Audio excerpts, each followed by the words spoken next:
Some people say they are ashamed of being there from Russia. You know, it is a shame for those who do not link their fate and their life, the fate of their children, with our country. They are not just ashamed. They just don't want to have problems in the regions where they want to live and want their children to be brought up and live there.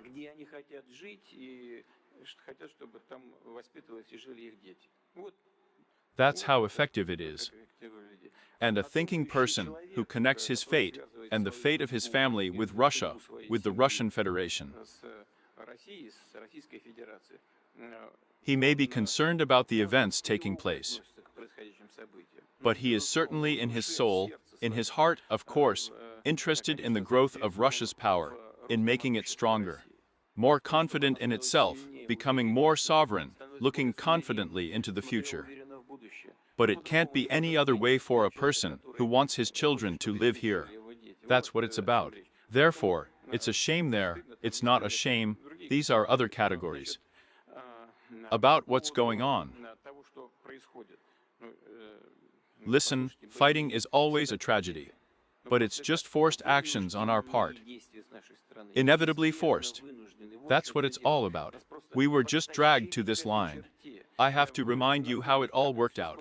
But listen, no matter what pro-Western governments there are in Ukraine, we have worked with everyone normally. Here was Mr. Yushchenko, Timoshenko. They were absolutely pro-Western oriented. The same so-called civilizational choice. What's there? Sorry for the Putin, whatever. A civilizational choice. The money was stolen from the Ukrainian people, hidden in banks, and they want to protect them. That's the best way to protect yourself, to say that this is a civilizational choice. They began to pursue an anti-Russian policy in the hope that no matter what they did, their money would be protected there. But that's what happens, of course. What they do, they get away with everything. This is the whole point of this civilizational choice. So, for some reason, why was it necessary to make a coup in Ukraine in the 2014 year? That's where it all started. 3 foreign ministers of 3 European countries, Germany, France and Poland, arrived. They were present as guarantors of agreements between President Yanukovych and the opposition at that time.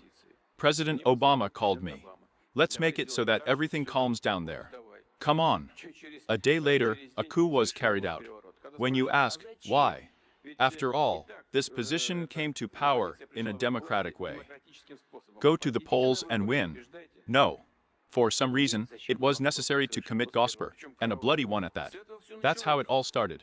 Now they say, well, let's not talk about it. No. We will always remember this. Because that's the reason. And the reason is in those people who contributed to this coup. After all, what should the guarantors have done who signed a paper of agreement between President Yanukovych and the opposition?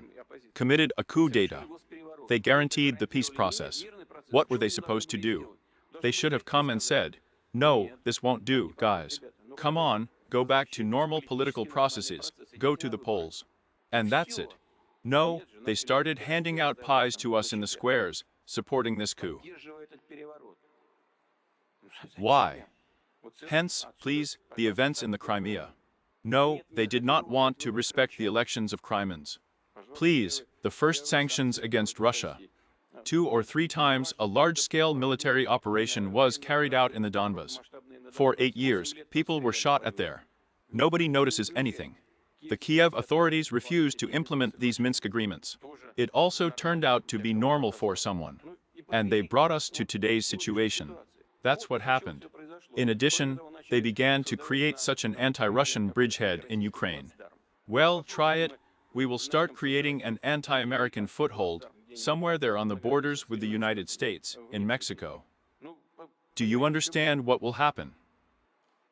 For some reason, it doesn't even occur to anyone to do something like this in America. We even removed our military bases from Cuba at one time. You see, no one even looks at it. He doesn't want to look. And they create such threats to us. 100 times, 1,000 times they said, let's negotiate. No. Why such opposition? Where did such a dismissive attitude towards everyone, including us, come from? Well, from the imaginary greatness that gradually grew after the collapse of the Soviet Union. All of this is understandable. But as for how we're going to do it, what are we going to do? Of course, we will protect the interests of those people for whom our guys are fighting there today, getting injured and dying. It's just not possible in any other way. And for what then are these sacrifices? Of course, we will support the people who live in these territories.